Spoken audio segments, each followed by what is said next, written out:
So I am delighted to be sat here in a virtual room in my Spiel des Jahres specials with board gaming royalty, the eminent Alan Moon and the regal Matt Leacock, here to talk about Ticket to Ride Legacy. So my first question, Alan, is what was your knowledge of the Legacy concept before this project was even pitched? Had you played the Legacy games? Were you aware of what Legacy was? Oh, sure. Yeah. Once I had played Pandemic Legacy, 1, 2, and 0, I was just like such a huge fan. I thought Pandemic Legacy 0 was just probably my favorite gaming experience ever. And I know Matt and Rob probably aren't going to do anymore, but that's sad for me because it was so great. I obviously at that point, even early on after playing Pandemic Legacy 1, I was thinking about is it possible to do that with Ticket to Ride? And then the initial thoughts were, because it's not solitaire, it might be a lot harder. But as time went on and more Legacy games came out, and I did play, a number of them, I thought we could probably do this. And so my thought actually, my biggest thought was well, if I'm going to do it, I'm not going to do it by myself because it seems like a lot of work. And then who am I going to do it with? Well, I want to do it with Matt and Rob. These are, the guys that, why wouldn't I do it with them? So. And so you got the ball rolling on the whole idea of a Ticket to Ride Legacy then? Yeah, for sure. I talked to Adrian Martineau at Days of Wonder and said, is there any interest? And he was, like he always is, kind of, lukewarm about it, but not super excited. I mean, not that he isn't, excited about, but he just, he doesn't express that kind of excitement. And then I said, well, I was going to ask Matt and Rob and see if they were interested, because I think if they had said no, then it just would have stopped right there. So, Matt, when, you're the helm of a huge property within board gaming, Pandemic, and the Pandemic Legacy games have been hugely successful. What was your feeling when you were approached to tackle maybe one of the biggest properties in hobby gaming? I think Rob and I were both really excited about the opportunity. I mean, I'd played a bunch of Ticket to Ride, and it seemed like a nice, tight system, and it would be fun to tackle a new project. It's like this green field to explore, where, Rob and I had done 3 Pandemic Legacy games before. The thought of a 4th was sort of overwhelming and daunting. We really didn't want to go there, but Ticket to Ride was this new, fresh space, so it seemed like a fun opportunity. Yeah, so I spoke to you a while ago about Pandemic Legacy, and you were sort of fairly adamant. I got the impression you were fairly adamant that you weren't going to do another Legacy game. This is clearly not the case. What was it about Ticket to Ride that is it the size of the property? Is it the renown, or is it something inherently about the game mechanistically that drew you to thinking we can do a Legacy version of this? Well, I think it's easier to do a Legacy game on an existing property, and it's certainly a benefit if it's well known, and it really helps if it's a great game. And so Ticket to Ride had all those boxes ticked. It's got a very simple core loop. You can build on top of that, like chassis, relatively simply. So yeah, I think Rob and I were really excited when Alan approached us, and then we promptly sat on the idea for like a year. And so when was the initial approach made then? I think Rob knows these days better than I do. Alan, do you remember? It was a long time ago. Yeah, I think 2016 maybe, or somewhere in there. But they were busy, and I knew that was one of the problems. These guys, they've got all sorts of stuff going on. So I didn't know whether they would be interested or not. So I think it did allow us to collect some ideas and let those gestate for a little bit of time. And then when it was time to start, we were all kind of excited to get the ball rolling. And so, Alan, you're an eminent board game designer. You've designed loads of games. You've won the Spiel des Jahres. But I imagine, Legacy's a different kettle of fish. Was there any trepidation into entering, taking your baby and turning it into a Legacy game? And what did you learn through the process of making it? Oh, my God. Well, certainly I was arrogant enough to feel like I could have done it by myself. But as soon as we started working on it, I was like, there's no way I would have been able to do this. There's just Matt in particular. Rob and Matt both have huge skill sets. And Matt does all the technical stuff and just even just setting up the files, like I was just amazed. Like he's a genius, and Rob is a genius at at writing the story and all sorts of other stuff. And so working with them was just, I mean, it was a huge experience, and that was one of the things I was interested in. I was interested in their process because I feel like I would have to start from scratch, but these guys, they've been doing this for years, so like why not just find out what their process is and be a part of it? So it was a huge learning experience for me just to watch, how they do things, and that was great. I mean, this was easily the best, experience as a game designer of my life, and I don't know whether we'll do another Ticket to Ride Legacy. I don't. We haven't decided at all.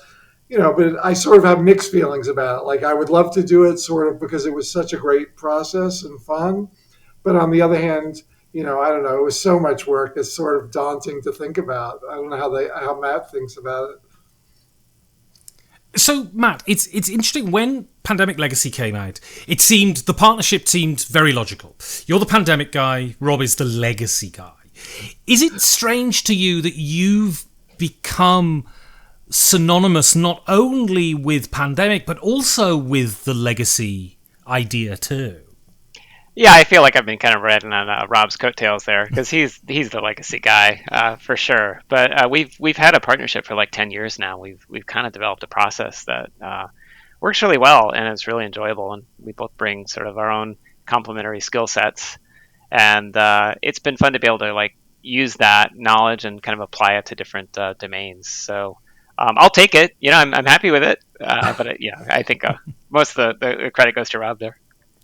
I can tell you it's real fun to watch them work together. So, like I always tell everybody in the beginning, they had this marriage already. So I was kind of like the third person to this marriage. And it took a few months till I was able to, get into all the fun stuff. But they would kind of not squabble, but, discuss things back and forth. It was hilarious to watch but also, again, a good experience, like how they work together and they work together so well. I'm very jealous. No. So let's talk about that then. So what did each of you contribute to the process of designing the game? Matt, if you'd like to speak to that. Well, I think we have a process where we all meet together and discuss the design at large. So it's not like the design is like one person's thing. So it's very much a synthesis of all three of us. But then we'd sign up for jobs, basically. So we have a big board of all the stuff that we need to do. And then basically you just sign up and do it. And then we'd come back and all meet and review everything that was done. And each of us had specialties. So I did a lot of the production work, frankly, a lot of the unsexy stuff, like getting files ready, like laying things out so you could see the domain that we're developing, managed a lot of the notes and a lot of the playtest cycles. I did a lot of the product design. So when you open up the box and you see those offices, I designed the way those actually work together physically. There's other surprises in some of the boxes that were really, really fun to develop when it came to like how we do stickers in this novel way. So I think that's where I kind of spent a lot of my time. Rob, in addition to the overall design, was in charge of the story and trying to figure out how that all integrated together and making everything kind of coherent, and really great with like building anticipation and the overall development of that. And then Alan is our Ticket to Ride guy, so whenever there's any kind of question, it was so useful being able to like Alan can sketch out a Ticket to Ride map on a napkin in like 5 minutes, I think. So and then like kind of our brand guide, is this straying too far or not? And I got to say, Alan was really wonderful to work with in that he was just up for the craziest of ideas, and so it expanded our horizons for the kinds of things that we might attempt. It wasn't like, we have to play in this little sandbox. It's like the sky's the limit. Let's go for it, guys. So that was really fun. And so on that, Alan, as I said, it's your baby, and you've got other people tinkering with your baby. When you came to see Ticket to Ride Legacy as it was, how exciting was that, and how, without any spoilers, does it differ from the sort of core game of Ticket to Ride? Yeah, I think since the game has come out, we've learned like what worked really well and what could have been better.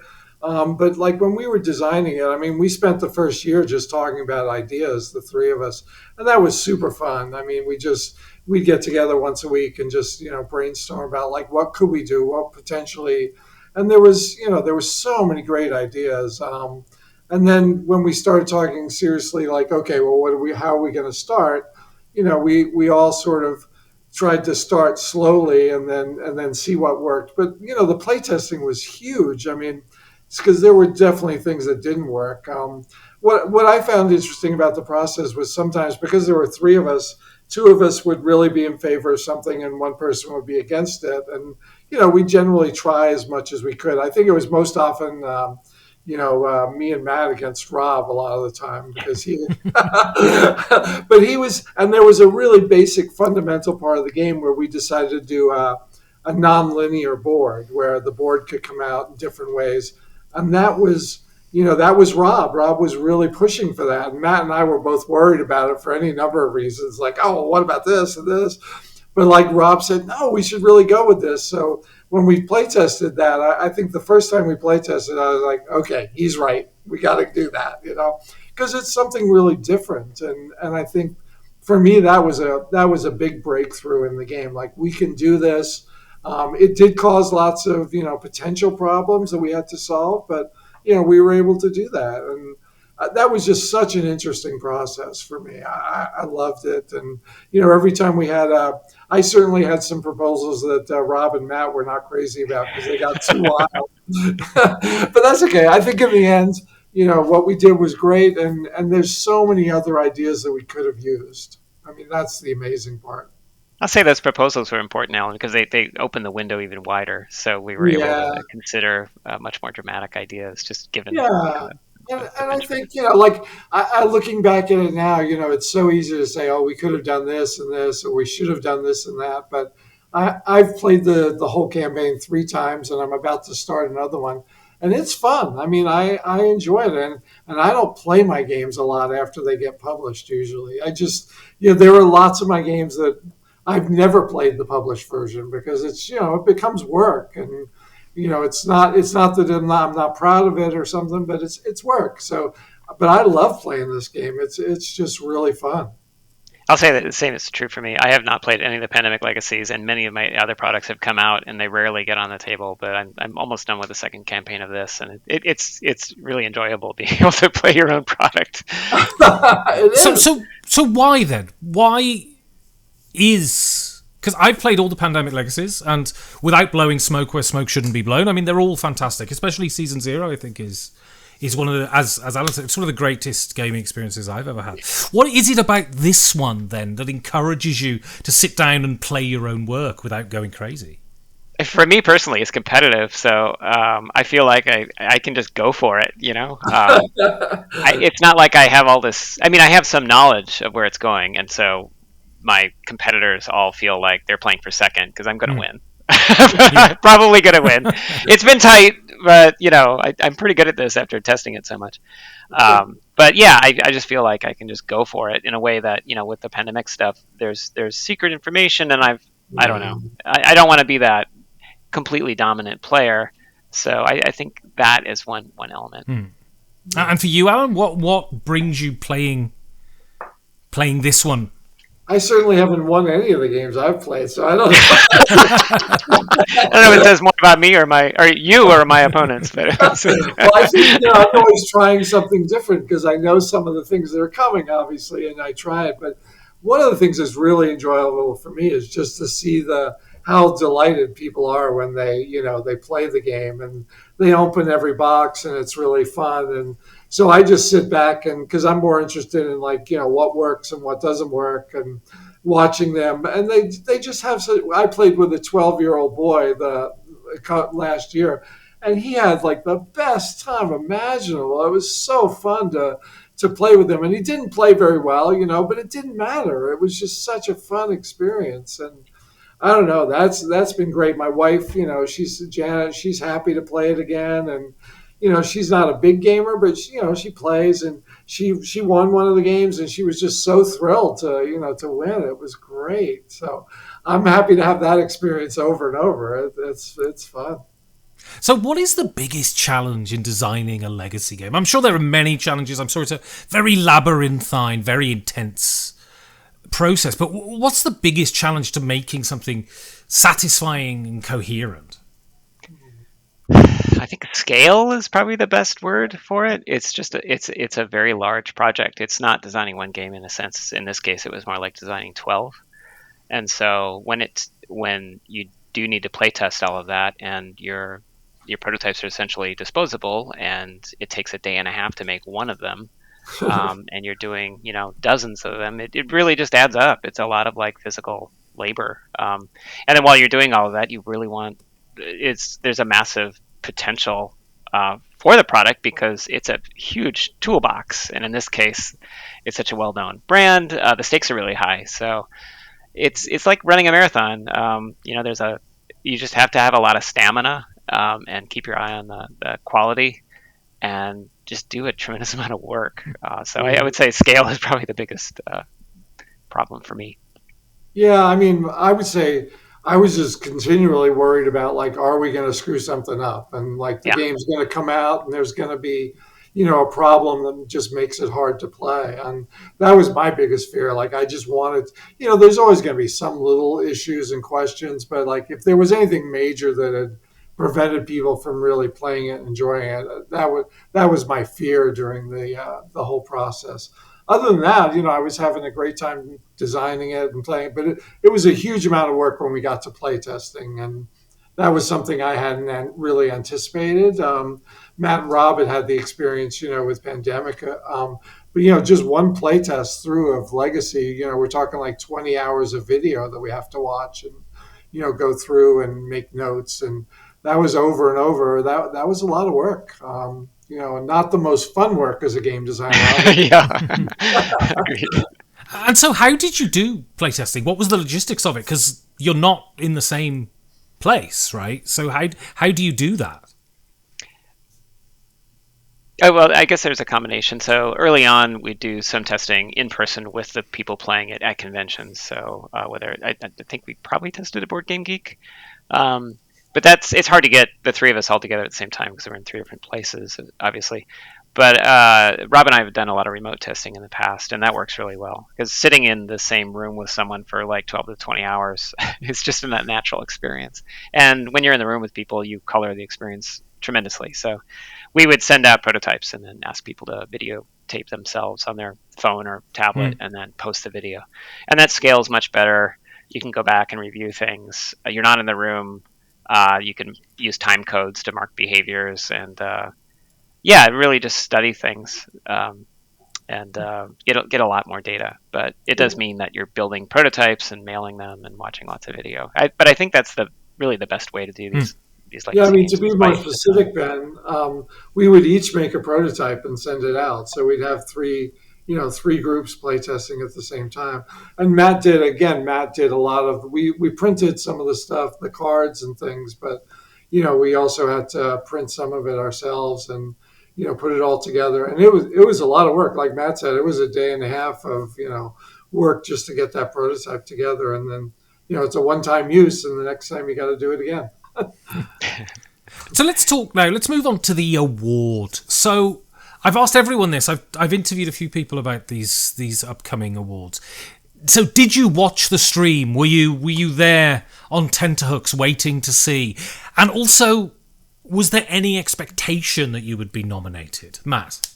I 100% watched the YouTube stream.